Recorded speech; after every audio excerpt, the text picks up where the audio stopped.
Ora, muito bom dia a todos. Hoje, quinta-feira, dia 1 de julho de 2021, por sinal, Dia Mundial das Bibliotecas, nem de propósito, continuar a falar de Cândido Figueiredo no Dia Mundial das Bibliotecas é uma coincidência feliz.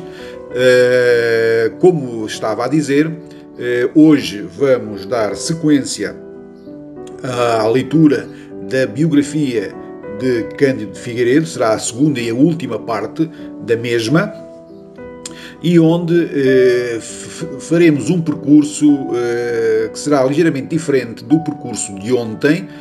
Hoje será uma biografia mais, como também tinha dito ontem, uma biografia mais técnica, uma biografia mais cronológica, uma biografia portanto, e o contexto destes dados biográficos estarão mais ligados ao seu percurso profissional, como escritor, como filólogo, como jornalista, como tradutor. Portanto, hoje daremos mais ênfase, deu Francisco de Gouveia mais ênfase a esta parte da vida de Cândido Figueiredo e que de facto o diferencia e o destaca em termos de língua portuguesa relativamente a outros e que o coloca entre os mestres, por muitos considerado o mestre da língua portuguesa. Vai ser uma leitura não muito longa e que vocês com certeza irão gostar. Haverá aqui algumas situações e algumas informações e alguns dados repetidos. Eu peço desde já desculpas por isso, mas eu tenho basicamente e na íntegra respeitar o texto que faz parte aqui da publicação de Francisco de Gouveia. Então, vamos começar. António Cândido de Figueiredo, lexicólogo, poeta, escritor e jornalista. Nasceu no lugar do Alcoce, da freguesia de Lobão, concelho de Tondela, em 19 de setembro de 1846 e faleceu em Lisboa em 26 de nove de 1925. Filho de Francisco José de Figueiredo, dos da Ribeira da Ínsua e do Vinhal, e de Dona Cândida Pereira de Albuquerque, dos Albuquerque de Viseu.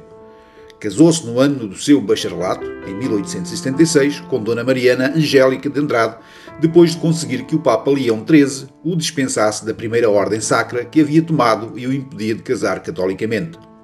Esta dispensa foi conseguida após porfiados esforços, pois não lhe agradava a vida católica que a família o destinara. As suas primeiras letras foram ensinadas pelo seu primo, Padre Dinis, grande amigo do seu pai, que além das primeiras também lhe ensinou latim, do muito que sabia. Chegou aos 12 anos, ajudando à missa, e nas horas vagas brincava no adro num jogo que na época estava na moda, o jogo do peão. Aos 16 anos, faz os seus primeiros exames no Liceu de Viseu, tendo obtido 22 valores em português, distinção e louvor. Por esta época, em período de férias, estava hospedado em casa do seu padrasto, lente de medicina na Universidade de Coimbra, Dr. António Gonçalves da Silva e Cunha, o distinto economista Dr. Anselmo de Andrade de Coimbra, o qual, ora na botica, ora no adro, encorajava o Dr. Cândido.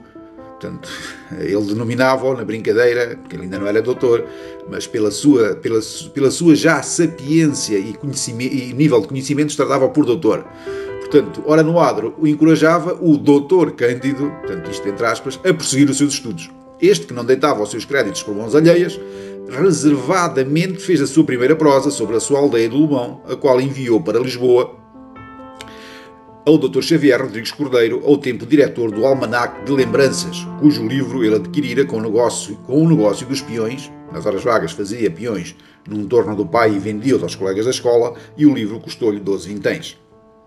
Há aqui alguma informação repetida relativamente, e agora sou eu aqui a complementar aqui a informação. Portanto, há aqui alguns dados que já foram referidos ontem e que Francisco de Gouveia vai metendo aqui assim mete aqui assim vai dando aqui algumas informações repetidas e farão até algum sentido. Portanto, peço desculpa pelo facto, mas faz parte do facto aqui do texto, não é? E eu não posso fugir a ele, sob pena de estar aqui a deturpar o espírito e a letra do livro. Portanto, vamos continuar. Sucede que, passado algum tempo, viu que a prosa vinha publicada no referido livro e o seu contentamento foi tão grande que percorreu toda a aldeia de Lobão mostrando o seu trabalho, do qual se orgulhava. Como o pai trazia homens na adega, pisando uvas, a estes foi mostrar a prosa. Um deles, o Merendas, sabia ler e ao ver na assinatura do artigo que dizia António Cândido Figueiredo, foi tal a manifestação de contentamento daqueles homens de trabalho que, mais tarde, em suas memórias, Cândido Figueiredo haveria de confessar que aquela foi a mais sincera das manifestações em que toda a vida recordou. Nós já tínhamos referido esta passagem, portanto, quando ele envia o seu primeiro texto para uma revista conhecida a nível nacional e ficou espantado e ficou surpreso, embora tivesse sempre, como é que é dizer, ele tivesse sempre essa esperança de que de facto fosse publicado o seu texto, e foi de facto publicado, e depois ele foi mostrar o texto e a revista às pessoas que estavam a trabalhar na adega do seu pai, que andavam na pisa do vinho, com bastante. Ele sentiu-se muito contente, muito feliz e orgulhoso, e pronto, e acabou por esse dia, por essa situação, marcar para toda a vida, fazendo até com que ele nos seus livros de memórias, já velhinho, não é, o recordasse. Ainda em Viseu, estudou preparatórios eclesiásticos. Aos 18 anos conclui o curso de Teologia no Seminário Episcopal, sendo premiado com a Cécite em todos os anos daquele curso, ou seja, mais que distinção, isto entre 1863 e 1867. Entre os 18 e os 21 anos, estabelece contacto com o bispo de Viseu, Dom António Alves Martins, que sempre se revelou seu grande amigo e lhe concedeu a sua primeira ordem de eclesiástico. Aos 21 anos, funda a Gazeta das Beiras e estabelece relações de amizade com o poeta e deputado Dr. Tomás Ribeiro. 6 meses depois, escreve o seu primeiro livro em verso, Quadros Cambiantes. Aos 23 anos, abandona a vida eclesiástica e vem para Coimbra, matriculando-se na Faculdade de Direito, na respectiva universidade, entre 1869 e 1874, onde se forma em Direito. Nota do autor desta biografia. Portanto, isto é uma nota de Francisco Gouveia.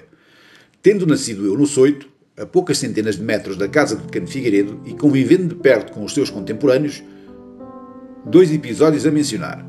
Cândido Figueiredo não nasceu onde tem a placa. Nasceu frente à fonte do Alcoce, na casa da Guiomar, uma das primitivas casas mencionadas no Foral de 1258. E agora sou eu que vou também fazer aqui um complemento, vou fazer aqui um à parte, que é, de facto, aquela casa, para os lubanenses que o conhecem, a casa junto ao Largo Cândido Figueiredo, na Rua do Alcoce, onde consta uma placa em mármore que diz aqui nasceu Cândido Figueiredo, essa placa não está correta. Portanto, ali viveu Cândido Figueiredo. A família de Cândido Figueiredo foi para aquela casa, já que Cândido Figueiredo tinha uns aninhos de vida. Portanto, Cândido Figueiredo nasce numa outra casa, ao fundo do Alcoce, ali perto, para quem conhece, ali perto já dos lavadores públicos, antes um bocadinho dos lavadores públicos. Havia ali antigamente uma fonte, que eu ainda me lembro bastante bem, uma fonte e uma bomba antiga para tirar água. Portanto, a casa onde ele nasceu foi aí. Hoje estão lá algumas, já se vêem só algumas ruínas da casa, mas pronto, de facto a casa é aí, não cá em cima, onde a placa diz que Cândido Figueiredo nasceu. Aquela placa até devia ser retirada, as entidades oficiais deviam retirar aquela placa e eventualmente alterá-la, e podem colocar, sim, aqui viveu Cândido Figueiredo, não aqui nasceu. Muito bem, feito este introito, continuando. Os amigos de Lobão, na data da homenagem, entenderam ser demasiado modesta a casa e então colocaram a placa na outra da calçada do Alcoce, para onde seus pais vieram morar, tinha ele tenra idade. Cândido de Figueiredo ocupava já um lugar importante no Ministério da Justiça, quando apareceu à porta. Isto foi aqui uma nota do autor, do Francisco Gouveia. Agora vamos continuar com a biografia. E há aqui um relato que é bastante interessante e que Francisco Gouveia passa a explanar e que de facto revela o caráter de Cândido de Figueiredo. Começa assim: Cândido de Figueiredo ocupava já um lugar importante no Ministério da Justiça quando apareceu à porta do seu gabinete um irmão do Inácio de Oliveira do Casal, aflito e em fato de macaco, a querer falar com o doutor. Portanto, isto em Lisboa, digo eu. O contínuo, espantado, aconselhou-o a ir vestir-se como deve ser, pois o doutor não recebia ninguém naquele estado. O Oliveira não se atrapalhou e disse ao contínuo: ó senhor, diga ao doutor que está aqui um da sua terra, um homem de Lobão. Para espanto do contínuo, a palavra Lobão foi um abre de sésamo e mandou-o logo entrar. Oliveira, aflito, contou: o meu irmão é jardineiro no Jardim da Estrela e andava ali uma madame a passear o cão e a estragar as flores. O meu irmão zangou-se e mandou uma tranganhada ao cão. A madame chamou um polícia e levaram-no para o Torel. Acuda-lhe, seu doutor, é um homem da sua terra. O Oliveira agradeceu muito e o doutor Cândido de Figueiredo respondeu: não tem nada que agradecer, eu é que agradeço por os homens da minha terra se terem lembrado de mim. Como homem de Lobão que sou, e pela parte que me toca, aqui estou eu a lembrar Cândido de Figueiredo junto dos seus conterrâneos e para a memória futura. Depois de passar a sua juventude entre a calçada, portanto, Cândido de Figueiredo, depois de passar a sua juventude entre a calçada do Alcoce e as brincadeiras no adro do Cruzeiro, aprendia também as primeiras letras com o padre da freguesia. E está aqui algumas repetições, mas foi como eu disse há pouco, eu não posso fugir ao que está aqui escrito. Seguiu saída para Viseu a fim de estudar no seminário episcopal onde se formou em teologia com brilhantes classificações. Seguiu-se a ida para Coimbra, onde se matriculou na universidade e formou em Direito. Durante os estudos da universidade desempenha algumas comissões oficiais de instrução pública, havendo sido nomeado inspetor das escolas primárias do distrito de Coimbra. No final do curso, em 1876, casa com Dona Mariana Angélica de Andrade, filha do Dr. Anselmo de Andrade, o qual era enteado do Dr. António Gonçalves da Silva e Cunha, lente na universidade. Portanto, doutor, isto eu agora aqui também a fazer uma parte, até para nos situarmos e identificarmos estes nomes que aparecem aqui. O Dr. António Gonçalves da Silva e Cunha era o pai do Coronel Gonçalves da Silva e Cunha, futuro marido da Dona Adriana. Portanto, eram pessoas daqui da... O Dr. António Gonçalves da Silva e Cunha era de Lobão, portanto era da Vila José. Nesse mesmo ano, parte para Lisboa a fim de advogar. No ano seguinte foi nomeado conservador do Registro Predial de Pinhel e transferido pouco tempo depois para a Fronteira e em seguida para Alcácer do Sal, onde exerce a advocacia e o cargo de presidente da Câmara Local. Mais tarde, em 1881, obteve a nomeação de secretário da Bula da Cruzada e no ano seguinte a de professor provisório do Liceu de Lisboa, mas depois passou a funcionário do Ministério da Justiça, subindo hierarquicamente até subdiretor-geral, de que se aposentou com mais de 40 anos de serviço. Por várias vezes exerceu interinamente as funções de diretor-geral de Justiça, merecendo portarias de louvor dos respectivos ministros. No Ministério de Dias Ferreira, em 1893, foi governador civil de Vila Real e, quando ministro das Obras Públicas, o Dr. Bernardino Machado nomeou o seu secretário particular. Portanto, ele foi secretário particular de Bernardino Machado, uma das figuras à época do nosso país. Que depois penso que chegou a ser Presidente da República, Bernardino Machado. Não estou certo disso, mas penso que sim. Poeta justamente considerado, publicou apenas com 20 anos a coleção dos seus primeiros versos, Quadros Cambiantes, que foram recebidos com aplauso pelos críticos como Pinheiro Chagas, Castilho, Mendes Leal e pelo Aristarco Português, em 1869.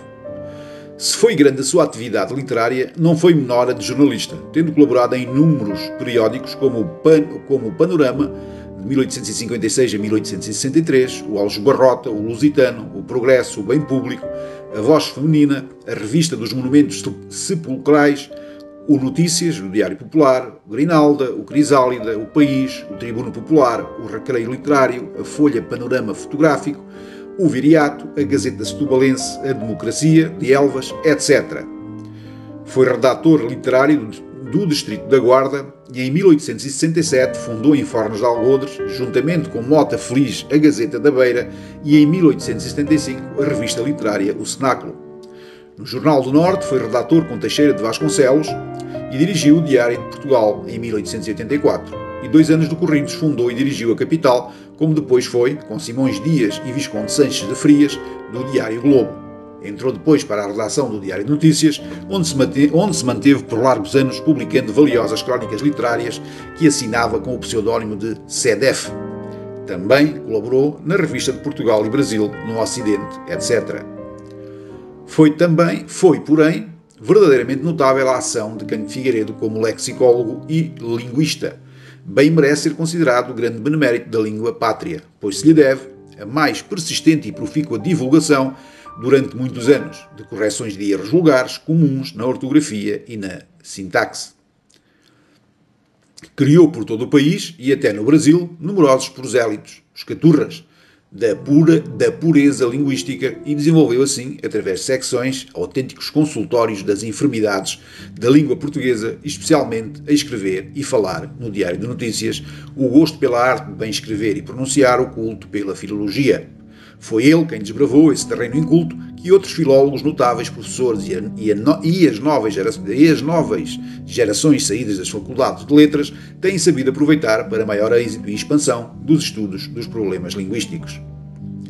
No Jornal do Comércio, do Rio de Janeiro, manteve idêntica secção, consultório, e como correspondente literário colaborou no Diário do Estado de São Paulo. Muitos artigos sobre a língua portuguesa publicou em diferentes periódicos de Lisboa sob o pseudónimo de João Caturra Júnior. Fez parte da comissão encarregada de fixar as bases da ortografia juntamente com os professores Carolina Micheles, Gonçalves Viana, Leite de Vasconcelos, José Joaquim Nunes e outros, em 1911. É tão vasta a obra de divulgação de problemas linguísticos que alguns passos de menor rigor científico ou de menos certo critério filológico não diminuem o alto valor profilático e porfiado esforço em combater a maré cheia de erros e vícios de linguagem e ortografia que infestavam a escrita portuguesa. Outro título, também do mais alto valor, distinguiu o Dr. Cândido Figueiredo, o seu novo dicionário, um monumento que teve 4 edições em vida do autor e é o mais léxico e é o melhor léxico e é o mais léxico português. Isto aqui não estará muito bem, mas é o que está ipsis verbis escrito. Da mesma obra saiu em 1940 a 5ª edição, ainda aumentada, de muitos milhares de vocábulos, da qual foi incumbido o dicionarista Jorge Guimarães de Opiás. Ou, se isto for um galicismo, Dopiá. Mercê do seu reconhecido valor, Cândido de Figueiredo foi em 1874 eleito sócio correspondente da Academia de Ciências de Lisboa e mais tarde, em 1915, sócio efetivo da mesma douta agremiação, havendo também em 1874 sido eleito por unanimidade professor correspondente da Academia de Jurisprudência e Legislação de Madrid. Anteriormente, em 1871, o Instituto de Coimbra nomeara o seu sócio. Em 1878, proposto pelos orientalistas Oper e Guiard, foi eleito um membro titular da Sociedade Asiática de Paris. Em 1887, o professorado de ensino livre elege o vogal do Conselho Superior de Instrução Pública e em 1890, pelo Ministério do Reino, foi nomeado para fazer parte da comissão encarregada de rever a nomenclatura geográfica portuguesa. Ainda o Grêmio Literário do Pará o distinguiu com o diploma de membro honorário. Foi membro do Congresso dos Orientalistas de Londres. Em 1902, coube-lhe a rara distinção de ser eleito membro da Real Academia Espanhola. O Congresso Jurídico do Rio de Janeiro premiou-o com medalha de honra e obteve o prémio de Palmas de Ouro num concurso poético da Academia de Montreal de Toulouse.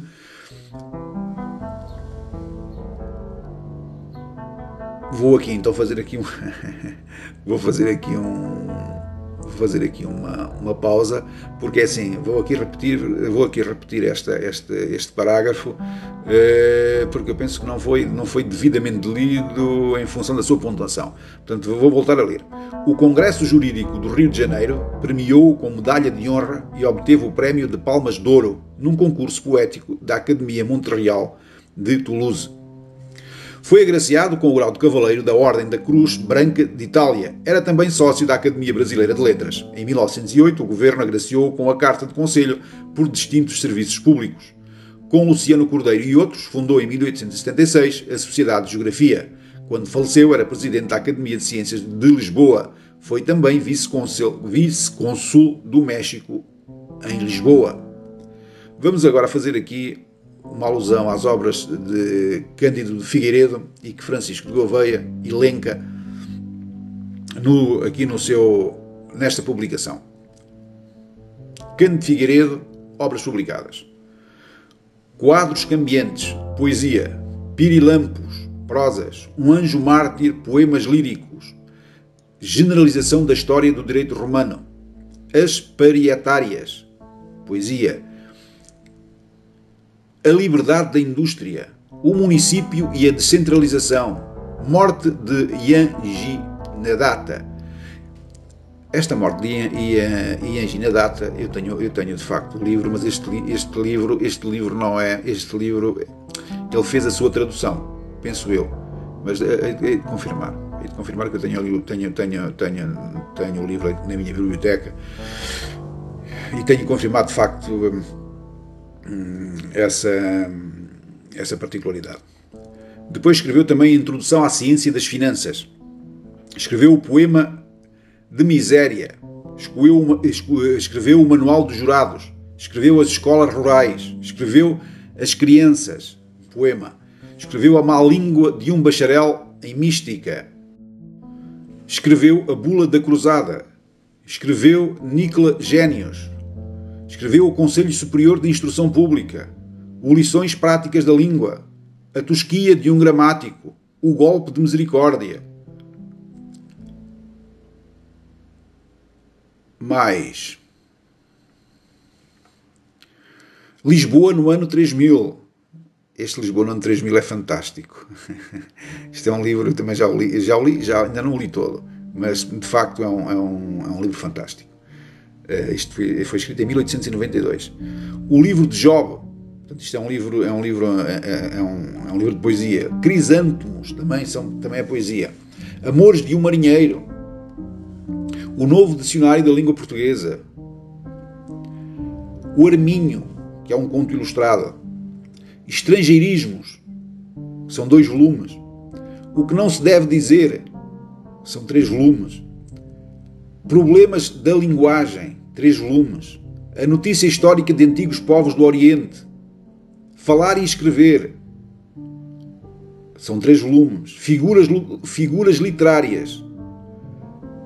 A ortografia no Brasil. Peregrinações, também é um livro de poemas. Vícios da linguagem médica. O problema da colocação dos pronomes. A cólera morbo nas suas relações com a língua portuguesa. Vadmecum dos estudiosos da língua. Gramática sintética da língua. Novas reflexões da língua portuguesa. Gramática das crianças. Linguagem de Camões nas suas relações com a linguagem de hoje. A língua portuguesa em Portugal e no Brasil. As cartas inéditas de 85 escritores portugueses da segunda metade do século XIX e do primeiro quartel do século atual, prefaciadas e anotadas. Combates sem sangue. Os meus serões. Os meus serões é uma obra póstuma, portanto, que ele escreveu em 1928, foi publicada em 1928, que compreende notas biográficas do autor, de Cândido Figueiredo. Quase todas as obras registadas têm sido reeditadas. Nos brindes do Diário de Notícias, além dos volumes já citados, publicou vários contos, alguns dos quais foram reeditados, como o Bacharel Ramires, eu também tenho na minha coleção, na coleção António Maria Pereira. Publicou ainda muitas outras didáticas destinadas aos liceus sobre literatura, história, geografia, direito civil, direito administrativo, direito público, economia política, etc.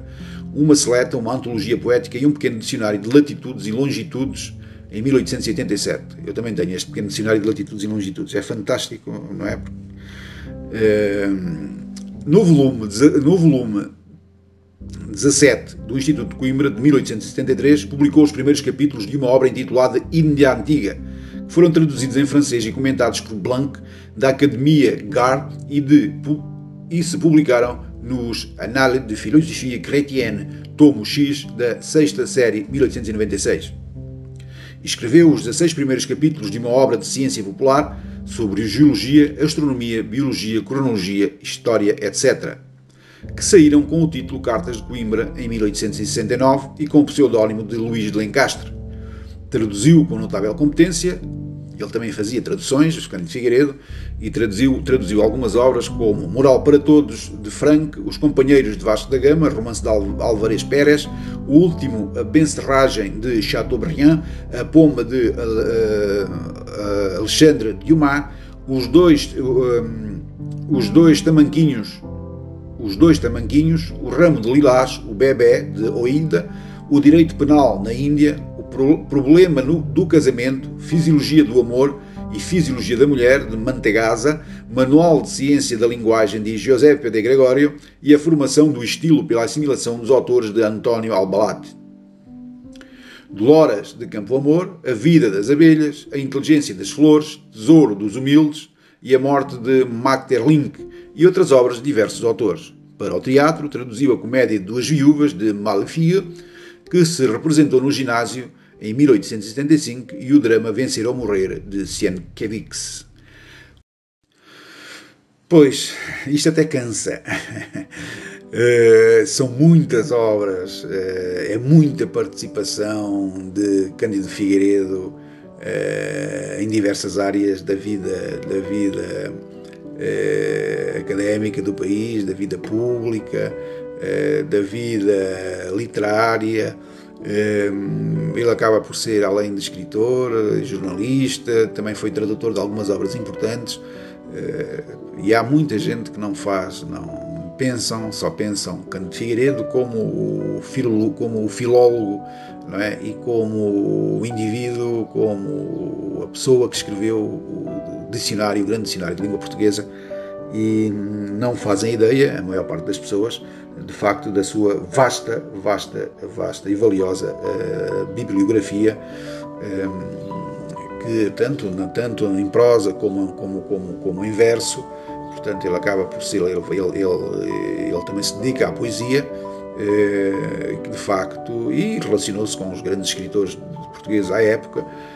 Foi também um grande homem de Estado, esteve junto de pessoas muito importantes da política portuguesa.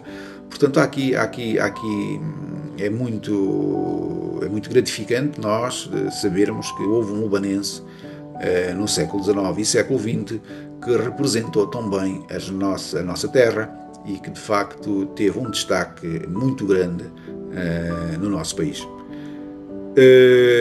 Portanto, vamos ficar por aqui, por hoje. Terminamos assim a biografia de Cândido de Figueiredo. Amanhã, em princípio, vamos falar da biografia de Manuel de Sousa Lobão, outra grande figura lubanense, que não nasceu em Lobão, mas aqui estudou, aqui se formou, mais ou menos, e aqui viveu até à sua morte. Depois teremos aqui ainda outras publicações de Francisco de Gouveia para podermos continuar a falar e continuar a divulgar a nossa terra, não é? E pronto, foi um gosto, como sempre. Obrigado pela vossa audição, obrigado por ouvirem estas gravações. Desejo-vos um resto de boa quinta-feira, um resto de boa semana. Não me canso de pedir para termos cuidado relativamente à pandemia que nos vem a afligir já há largos meses. E então, até amanhã, se Deus quiser, e muito obrigado.